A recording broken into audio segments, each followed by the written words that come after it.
അസ്സലാമു അലൈക്കും വറഹ്മത്തുള്ള. പ്രിയമുള്ള ഖതമുൽ ഖുർആൻ മജ്ലിസിലുള്ള ഉപ്പമാരെ, ഉമ്മമാരെ, മറ്റു സഹോദരന്മാരെ, ഖതമുൽ ഖുർആൻ മജ്ലിസിലേക്ക് വാട്സപ്പിൽ മെസ്സേജ് അയക്കുന്നവരും അതുപോലെ ദുആ വസിയത്തുകൾ, വ്യാഴാഴ്ച ചെല്ലുന്ന ദിക്ർ സലാത്തുകളൊക്കെ മെസ്സേജ് ചെയ്യുന്നവരും അതുപോലെ അത്യാവശ്യ കാര്യങ്ങൾക്ക് വേണ്ടി വിളിക്കുന്നവരുമൊക്കെ താഴെ കാണുന്ന നമ്പർ മാത്രം ഉപയോഗിക്കുക.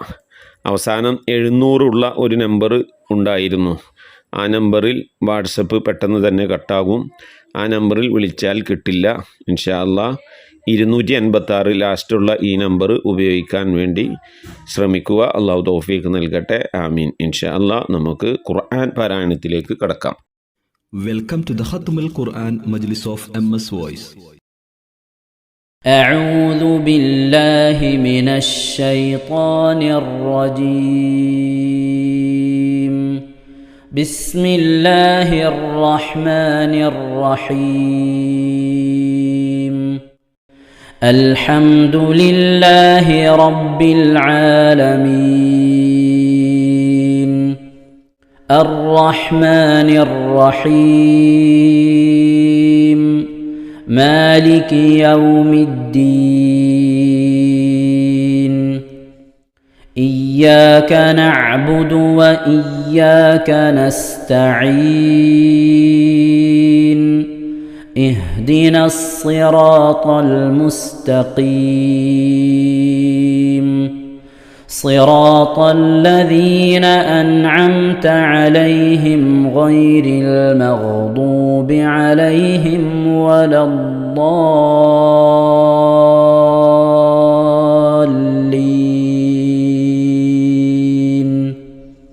آمين.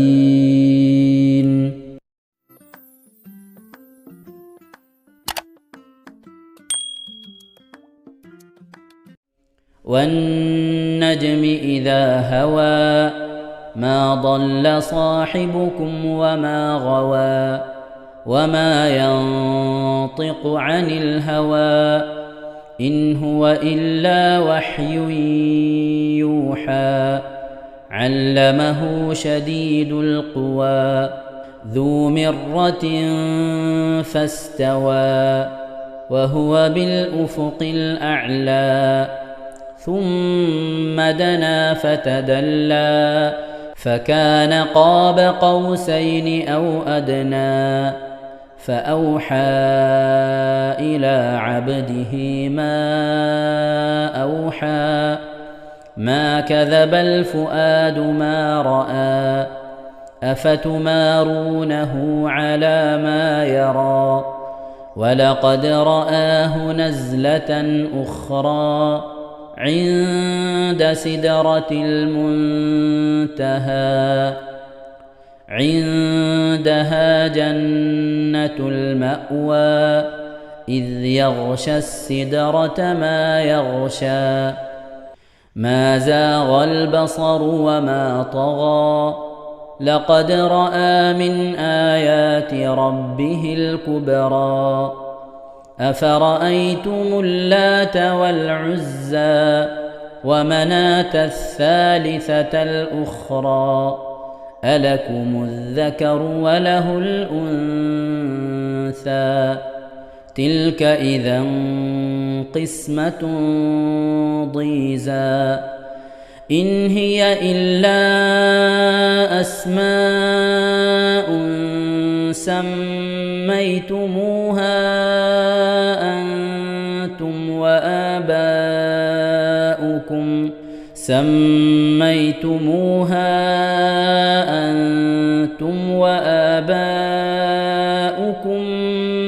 ما أنزل الله بها من سلطان.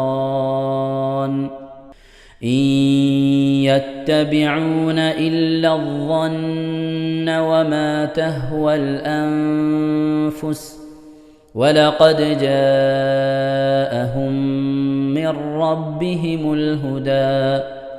أم للإنسان ما تمنى. فلله الآخرة والأولى. وكم من ملك في السماوات لا تغني شفاعتهم شيئا إلا من بعد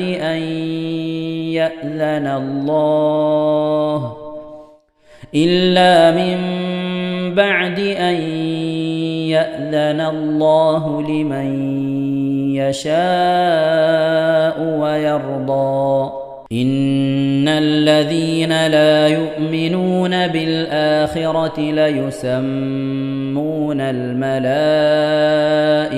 تسمية الأنثى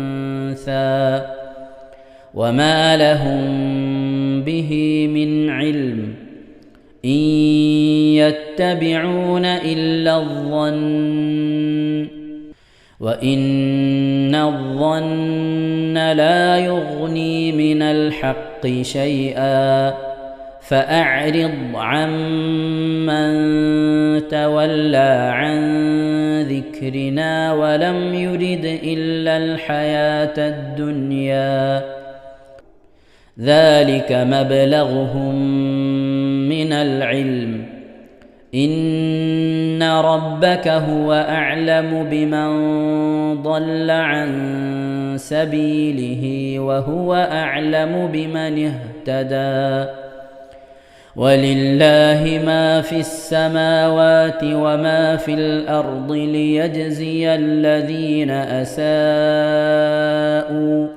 ليجزي الذين أساءوا بما عملوا ويجزي الذين أحسنوا بالحسنى الذين يجتنبون كبائر الإثم والفواحش إلا اللمم إن ربك واسع المغفرة هو أعلم بكم إذ أنشأكم من الأرض وإذ أنتم أجنة في بطون أمهاتكم فلا تزكوا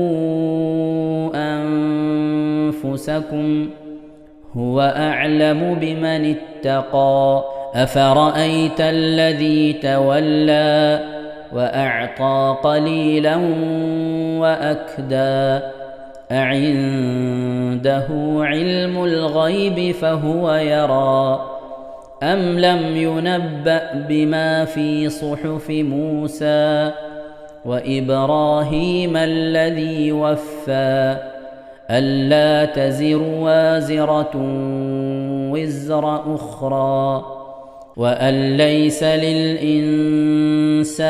إلا ما سعى وأن سعيه سوف يرى ثم يجزاه الجزاء الأوفى وأن إلى ربك المنتهى وأنه هو أضحك وأبكى وأنه هو أمات وأحيا وأنه خلق الزوجين الذكر والأنثى من نطفة إذا تمنى وأن عليه النشأة الأخرى وأنه هو أغنى وأقنى وأنه هو رب الشعرى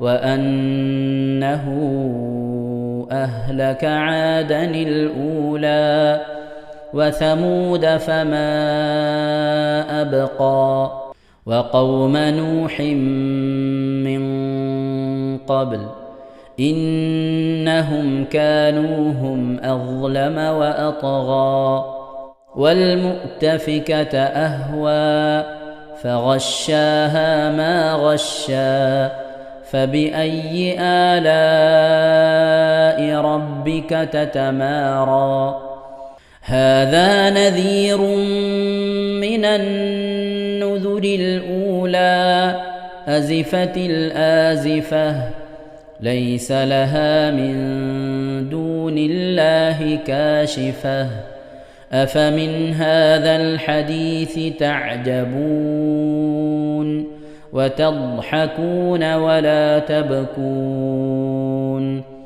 وأنتم سامدون فاسجدوا لله واعبدوا. ഇൻഷാ അല്ലാഹ് പ്രിയമുള്ള മുഅ്മിനീങ്ങളെ, ഇവിടെ തിലാവത്തിന്റെ സുജൂദ് ചെയ്യൽ സുന്നത്തുണ്ട്.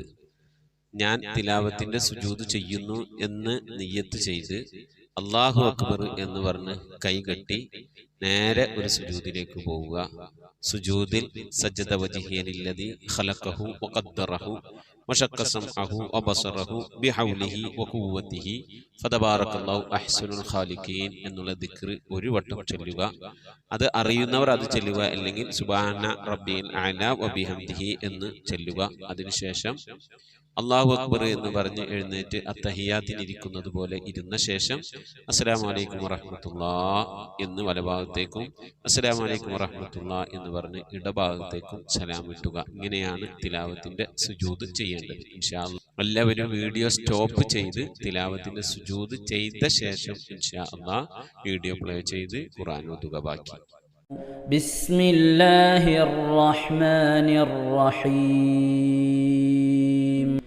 اقتربت الساعة وانشق القمر وإن يروا آية يعرضوا ويقولوا سحر مستمر وكذبوا واتبعوا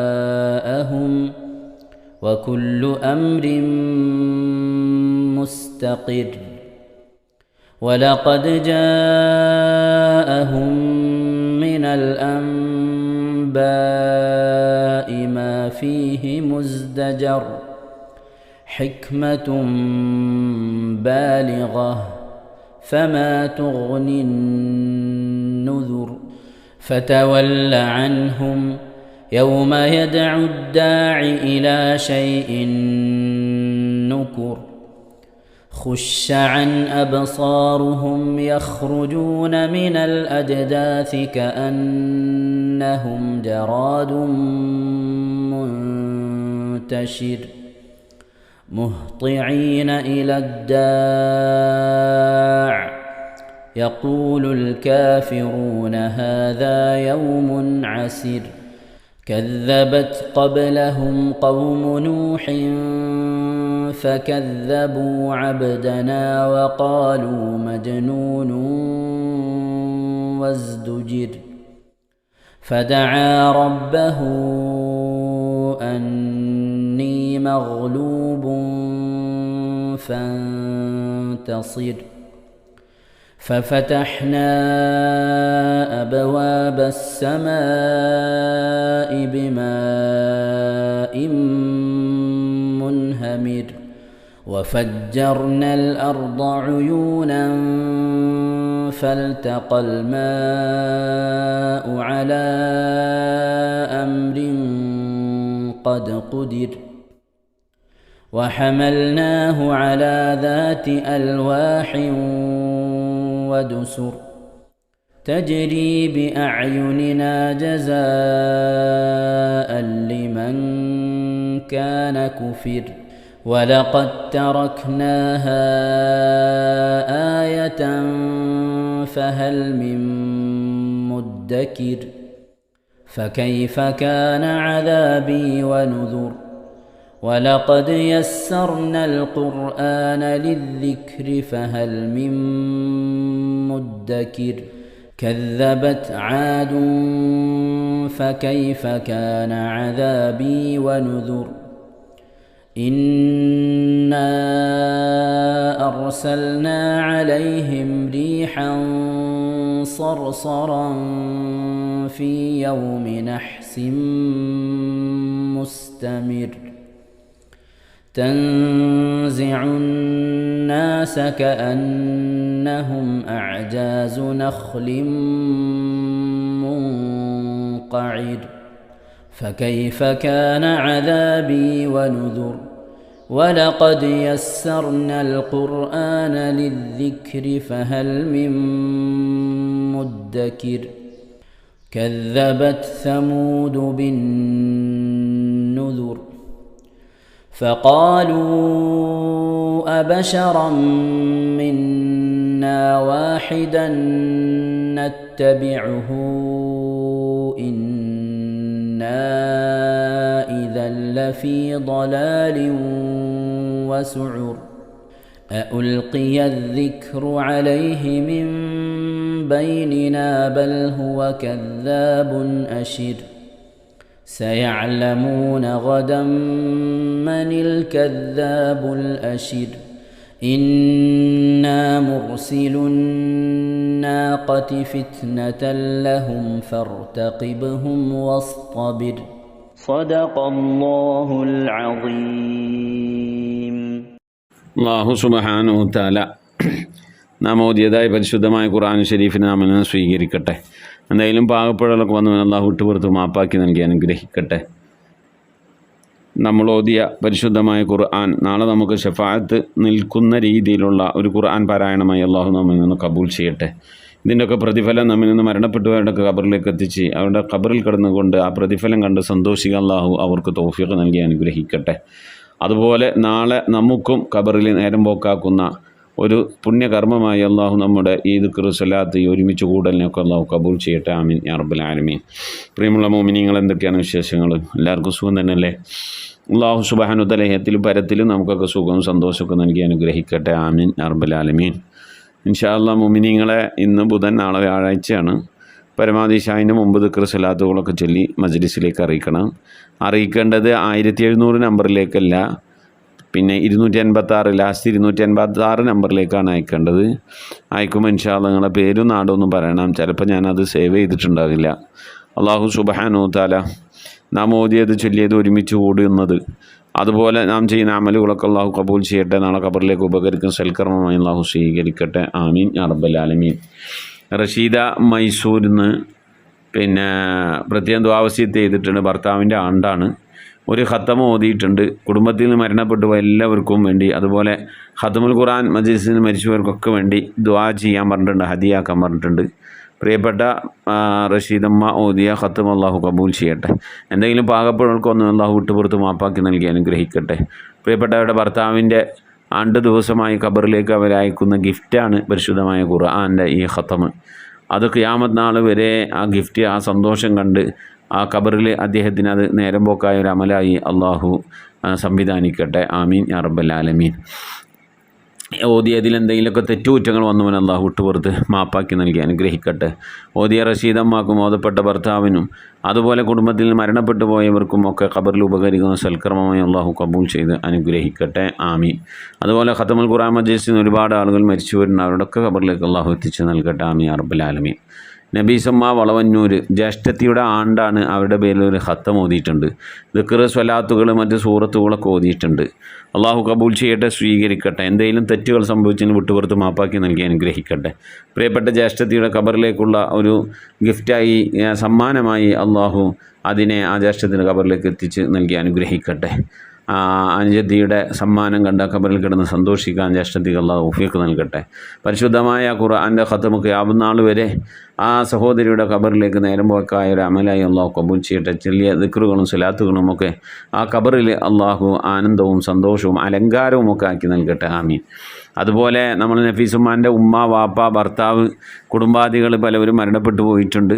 അവർക്കൊക്കെ വേണ്ടി ഒരു ഖത്തം ഓതിയിട്ടുണ്ട്. അതുപോലെ ഖത്തമുൽ ഖുർആൻ മജ്ലിസിൽ നിന്നും മരണപ്പെട്ടു പോയവർക്കും ഉസ്താദിൻ്റെ, അതായത് എൻ്റെ ഉമ്മ, വാപ്പ, അമ്മാശിന്, അതുപോലെ ഉസ്താദ്, സഹോദരൻ മരണപ്പെട്ടു പോയവരുടെയൊക്കെ ഖബറിടത്തിലേക്കൊക്കെ ഹദിയാക്കിക്കൊണ്ട് വേറൊരു ഖത്തമും ഓതിയിട്ടുണ്ട്. അള്ളാഹു കബൂൽ ചെയ്യട്ടെ, അള്ളാഹു സ്വീകരിക്കട്ടെ.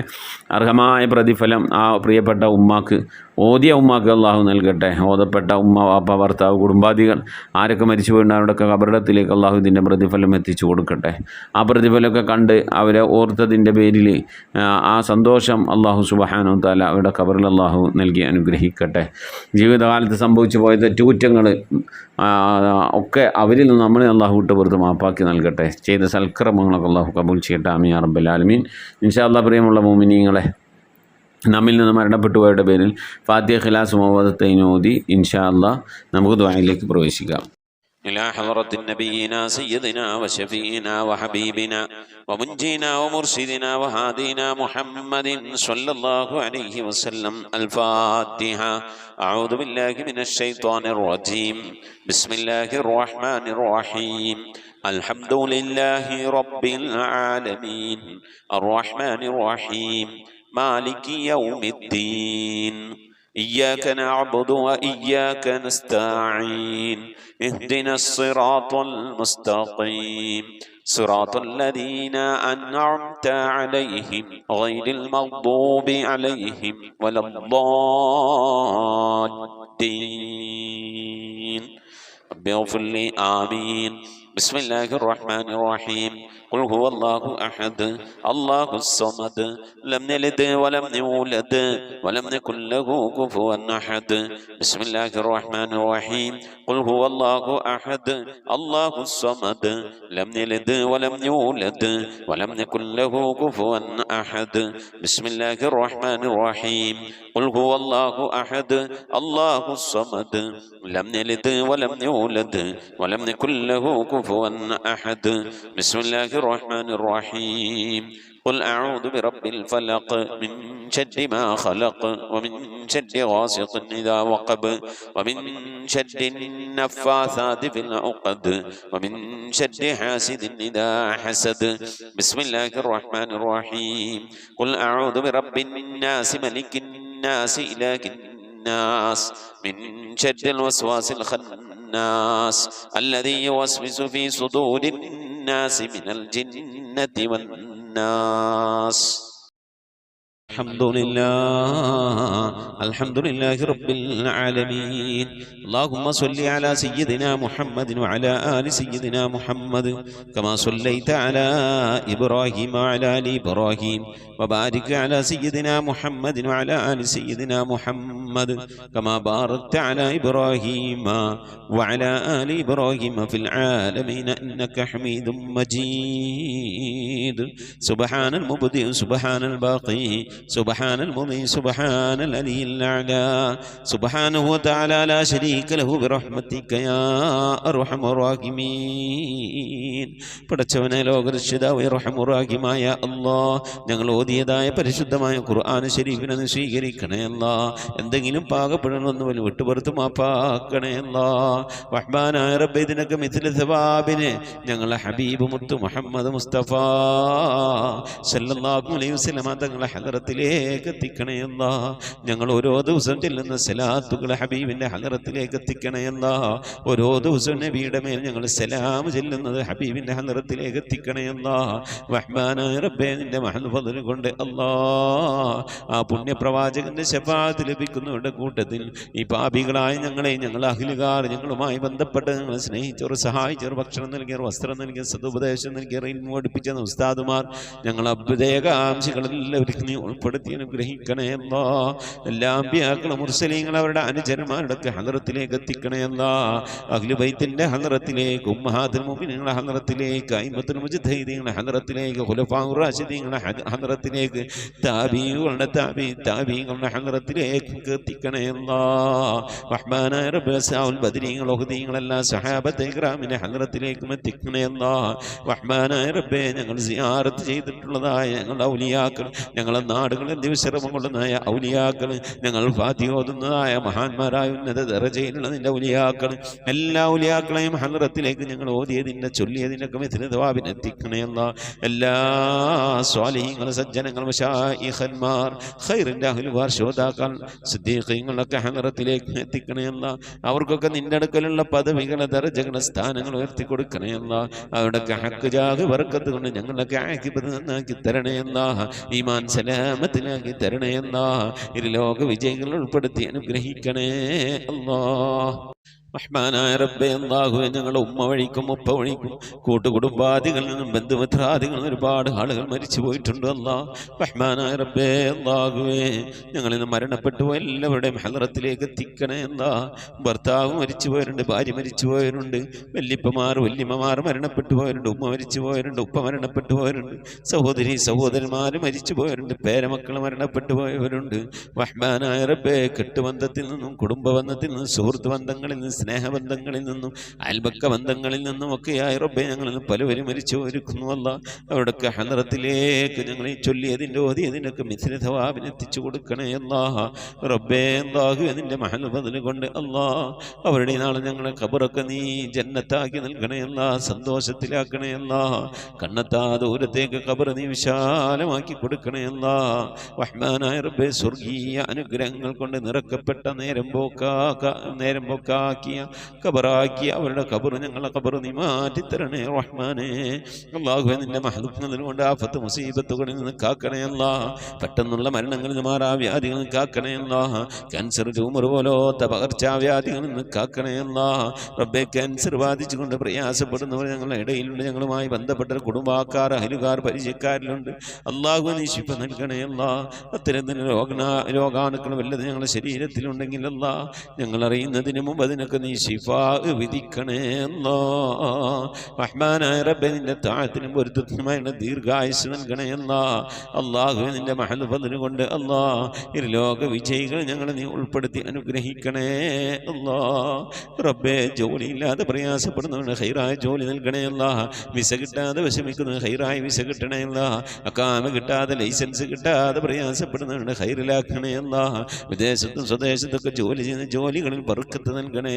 അല്ലാഹ് ബർക്കത്തുള്ള സമ്പത്ത് നൽകണേ. അല്ലാഹ് റബ്ബേ, ഞങ്ങളെ മഈശത്തിന്റെ മേഖലകളിൽ, സാമ്പത്തിക ഉറവിട മേഖലകളിൽ, ജോലികളിൽ, ബിസിനസ്സുകൾ, കച്ചവടങ്ങൾ, കൃഷിയിടങ്ങളിൽ, കുടിൽ വ്യവസായങ്ങൾ, കൂലിവേലകളിൽ റബ്ബേ, ഞങ്ങളുടെ ജീവിതത്തിന്റെ രണ്ടറ്റം മുട്ടിക്കാൻ വേണ്ടി ഏതൊക്കെ ജോലികളിൽ ഹലാലായ ജോലികളിൽ ഞങ്ങൾ ഏർപ്പെടുന്നുണ്ടോ ആ ജോലികളിലൊക്കെ നീ ബർക്കത്ത് നൽകി അനുഗ്രഹിക്കണേ. അല്ലാഹ് ധാരാളം സക്കാത്ത് കൊടുക്കാനുള്ള സാമ്പത്തിക അഭിവൃദ്ധി നൽകണേ. അല്ലാഹ് പാവപ്പെട്ടവന്റെ പ്രയാസങ്ങളും വിഷമങ്ങളൊക്കെ കാണുമ്പോൾ അവർക്ക് എന്തെങ്കിലുമൊക്കെ കൊടുക്കണമെങ്കിൽ ഞങ്ങളൊക്കെ ഇന്ന് സമ്പത്ത് വേണം. അല്ലാഹുവേ, സദക്ക കൊടുക്കാൻ ധാരാളം സമ്പത്ത് നൽകി അനുഗ്രഹിക്കണേ. അല്ലാഹ് റഹ്മാനായ റബ്ബേ, വീടില്ലാതെ സങ്കടപ്പെടുന്നവരുടെ ഹൈറായ വീട് നൽകണേ. അല്ലാഹ് വാടക വീട്ടിലും കോട്ടേഴ്സിലൊക്കെ താമസിക്കുന്നവരുടെ ഹൈറിലാക്കണേ. അല്ലാഹ് കടം കൊണ്ടങ്ങ് ഏറ്റവും പ്രയാസപ്പെടുന്നവരുടെ കടങ്ങളൊക്കെ വീട്ടാനുള്ള തൗഫീഖ് നൽകണേ. അല്ലാഹ് റഹ്മാനായ റബ്ബേ, ഈ മജ്ലിസിൽ ദുആ കൊണ്ട് വസിയത്ത് ചെയ്തിട്ടുള്ള എൻ്റെ പ്രിയപ്പെട്ട ഉപ്പമാരും ഉമ്മമാരും സഹോദരി സഹോദരന്മാരെല്ലാവരുടെയും മുറാദുകൾ ഹാസിലാക്കണേ. അല്ലാഹ് ആമീൻ പറയുന്ന പ്രിയപ്പെട്ടവർ, ഖത്മോതുന്ന പ്രിയപ്പെട്ടവർ, ഇതിൻ്റെ ലിങ്കുകളൊക്കെ മറ്റുള്ളവരിലേക്ക് ഷെയർ ചെയ്ത് കൊടുക്കുന്ന പ്രിയപ്പെട്ടവർ, ദിക്ർ ചെല്ലുന്ന പ്രിയപ്പെട്ടവർ, സ്വലാത്ത് ചെല്ലുന്ന പ്രിയപ്പെട്ടവർ, അല്ലാഹു ഞങ്ങളുടെ അഭാവത്തിൽ പരസ്പരം അങ്ങുമിങ്ങും ദുആ ചെയ്യുന്ന പ്രിയപ്പെട്ടവരെല്ലാവരും നീ കബൂലാക്കണേ. അല്ലാഹ് അവരൊക്കെ നിനക്കും പ്രിയപ്പെട്ടവരാക്കണേ. അല്ലാഹ് നിനക്ക് പ്രിയപ്പെട്ട പരിശുദ്ധമായ ഖുർആനിനെ സ്നേഹിക്കുന്നവരാണ്, ബഹുമാനിക്കുന്നവരാണ്. നീ അങ്ങേറ്റം പ്രിയം വെച്ച ഹബീബായ പ്രവാചകൻ അങ്ങേറ്റം പ്രിയം വെക്കുന്നവരാണ്, സ്നേഹിക്കുന്നവരാണ്.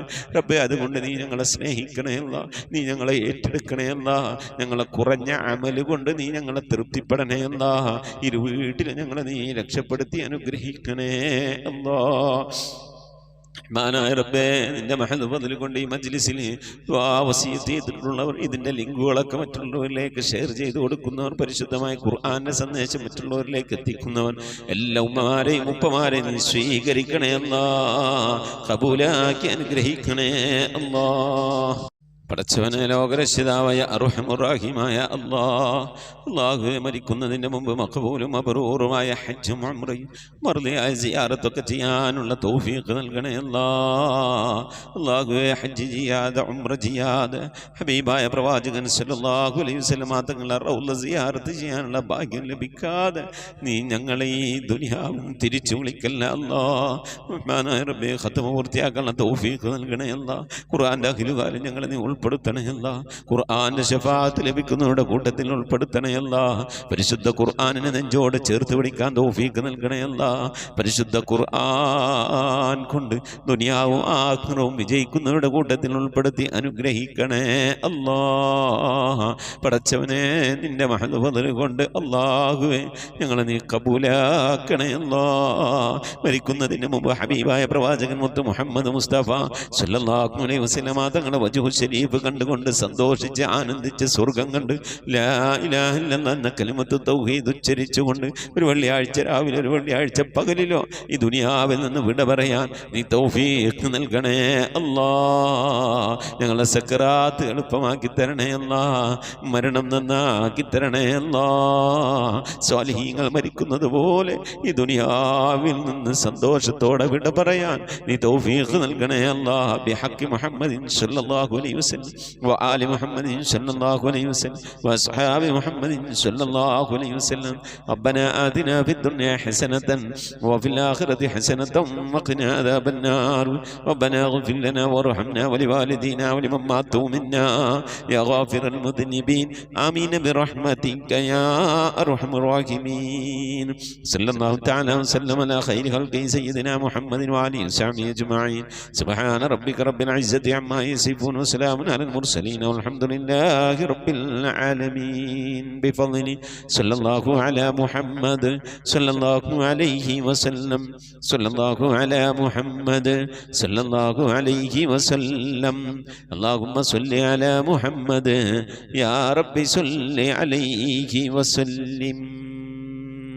ഇൻഷാ അല്ലാഹ് പ്രിയമുള്ള മുഅ്മിനീങ്ങളെ, വ്യാഴാഴ്ച ദിവസം ഇശാ ആകുമ്പോഴേക്കും പരമാവധി ദിക്ർ സ്വലാത്തുകളൊക്കെ ചൊല്ലി നമ്മളെ മജ്ലിസിലേക്ക് അറിയിക്കണമെന്ന് ഓർമ്മപ്പെടുത്തുകയാണ്. അള്ളാഹു തൗഫീഖ് നൽകട്ടെ. ആമീൻ. മുസിക് ബിദ്വാ. അസ്സലാമു അലൈക്കും വറഹ്മത്തുള്ളാഹി വബറകാതുഹു.